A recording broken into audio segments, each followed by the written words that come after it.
Fondation Jean Jaurès. Pensez pour agir. Pour introduire cette séance de conclusion de notre colloque sur la dimension territoriale de l'action publique, nous avons demandé à Madame Jacqueline Gouraud, ministre de la Cohésion des Territoires et des Relations avec les collectivités territoriales, d'intervenir, ce qu'elle a fait à travers le message que nous allons vous diffuser et auquel nous inviterons nos intervenants. Christian Blanc, ancien secrétaire d'État chargé du Grand Paris, ancien président de la RATP, Éric Lombard, directeur général de la Caisse des dépôts et consignations, qui est donc partenaire de cet événement, et Jean-Pierre Sueur, ancien secrétaire d'État aux collectivités locales, sénateur du Loiret et ancien maire d'Orléans, qui pourront réagir aux propos de la ministre, mais aussi à l'ensemble des communications et des débats, des échanges qui ont eu lieu aujourd'hui pour essayer de nous dire ce qui, à leurs yeux, reste marquant dans cette vision de la dynamique de l'action publique dans les territoires. Donc, voici le message de Madame Gouraud. Messieurs les ministres, Monsieur le directeur général, Mesdames et Messieurs, Hannah Arendt écrivait que la politique, c'est la transformation d'un monde pluriel, celui de l'irréductible diversité humaine, en un monde commun. Peu d'hommes politiques auront, mieux que Michel Rocard, donné toute leur force à ces mots. Pendant plusieurs décennies, par sa force de réflexion, de dialogue, de conviction et évidemment d'action, il aura eu un impact décisif sur de nombreux enjeux cruciaux pour notre pays, contribuant sur nombre d'entre eux à constituer ce monde commun. La dimension territoriale de son action publique, qui est au cœur des échanges d'aujourd'hui, en fait évidemment partie. Sur ce sujet, comme sur beaucoup d'autres, il aura en effet eu la volonté, l'obsession même, d'adapter, de réformer et de moderniser la France pour lui permettre d'être à la hauteur des nombreux défis qui, sans cesse, se renouvellent. Aujourd'hui, alors que notre pays est confronté à une crise sanitaire inédite, lourde de menaces économiques et sociales, notamment pour les plus fragiles, je vois dans la philosophie de Michel Rocard sur ce sujet, c'est-à-dire une volonté inlassable de tourner le dos à l'uniformité abstraite et désincarnée pour permettre au territoire de construire des réponses singulières et efficaces à la fois. Un bel écho avec l'impulsion impulsée par le président de la République depuis 2017, mais aussi un beau signe d'espoir à l'heure où les territoires sont au cœur de la relance et impulsent déjà les grandes transitions pour notre pays. Il est difficile de rendre toute la mesure d'une telle œuvre, mais je voudrais plus particulièrement en souligner trois facettes qui me semblent essentielles. C'est d'abord la place accordée à la contractualisation. Par rapport à la loi toujours générale et oublieuse des spécificités, le contrat est en effet un cadre qui permet de construire et d'apporter des réponses spécifiques à des situations spécifiques. Il est, de ce point de vue, l'outil d'une, entre guillemets, décentralisation en actes. C'est pour cela que, dès 1982, alors ministre du Plan et de l'Aménagement du Territoire, Michel Rocard crée en effet les contrats de plan, devenus depuis les contrats de plan État-région, les fameux CPER. Aujourd'hui, alors que nous signons actuellement la nouvelle génération de CPER pour la période 2021-2027, ces contrats ont largement prouvé leur caractère stratégique, notamment pour penser le long terme, une dimension à laquelle il était très attaché et a impulsé partout des centaines de projets. Car il repose sur l'idée que dans un monde de plus en plus connecté, les grandes stratégies étatiques devaient céder la place à des stratégies locales qui partent des projets locaux, mieux aptes en termes de souplesse et de proximité à co-construire dans une relation désormais partenariale des réponses de moyen et long terme. Et que Précisément pour ce faire, les régions étaient la bonne échelle pour ouvrir une nouvelle ère plus horizontale de l'action publique. De fait, elles sont désormais, avec d'autres, en première ligne sur les grands défis qui structurent notre début de siècle, à commencer par l'écologie et l'économie, et sont parmi les principaux partenaires de la relance. Ce cadre si particulier de la relance est précisément l'occasion d'aller plus loin dans ce rendez-vous contractuel avec les territoires au niveau local et poursuivre cette décentralisation en actes qu'il avait appelée de ses vœux. Dès 2017, le président de la République a en effet souhaité accélérer la République contractuelle.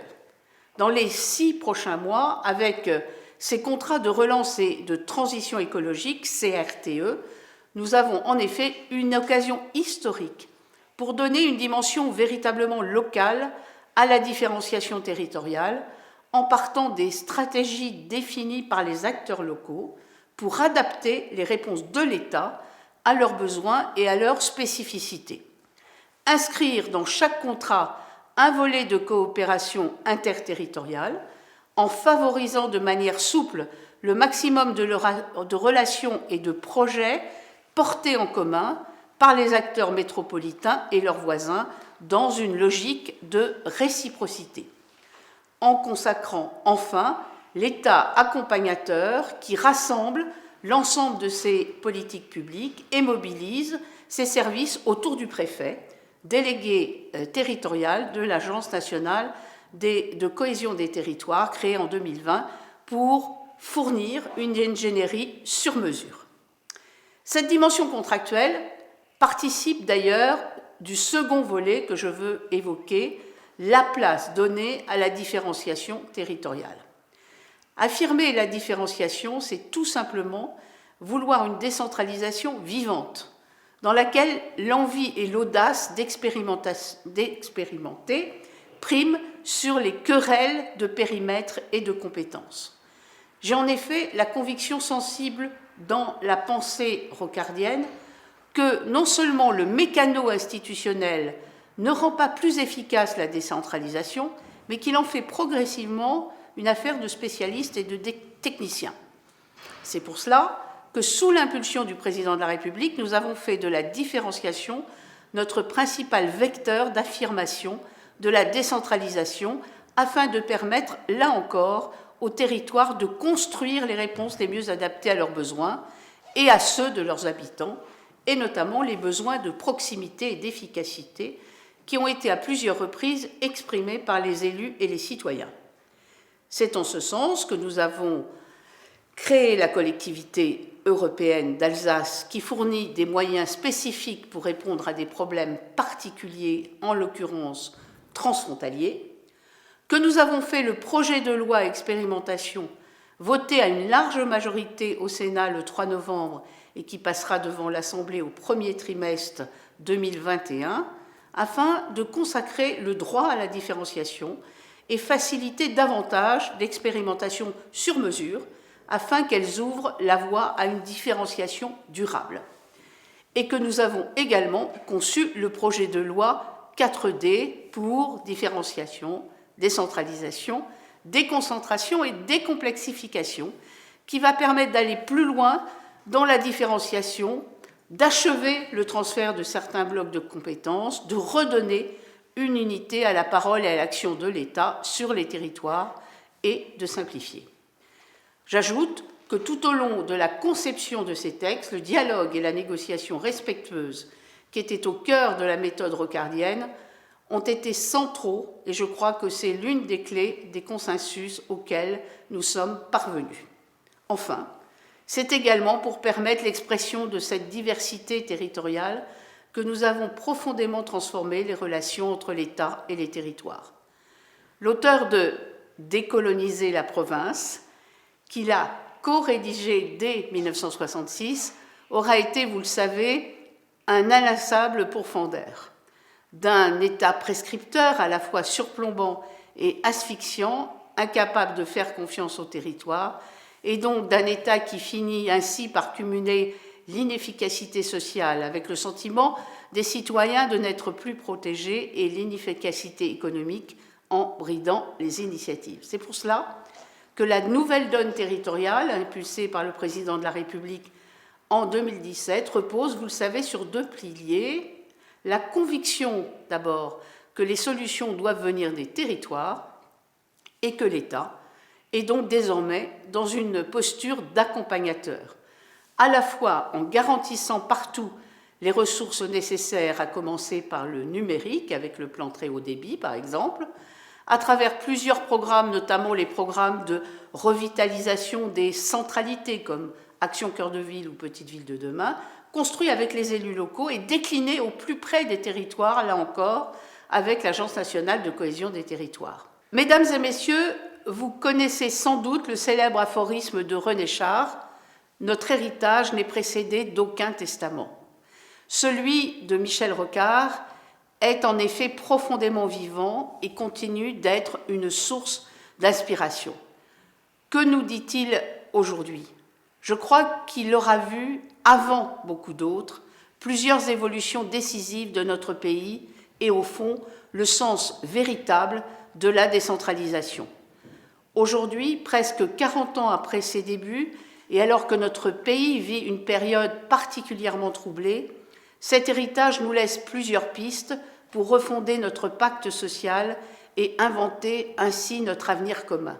Gageons alors qu'il plaiderait à la fois pour une alliance à l'échelle européenne, comme d'ailleurs elle se concrétise ces derniers mois, mais aussi à l'échelle locale, qui est le bon niveau pour inventer les réponses à la hauteur des défis de notre époque, notamment en veillant à associer toujours mieux les citoyens à la chose publique. Mais il ne m'appartient pas de conclure. Je vous souhaite donc à toutes et tous une très bonne dernière table ronde. Je vous remercie. Bien. Fondation Jean Jaurès. Penser pour agir.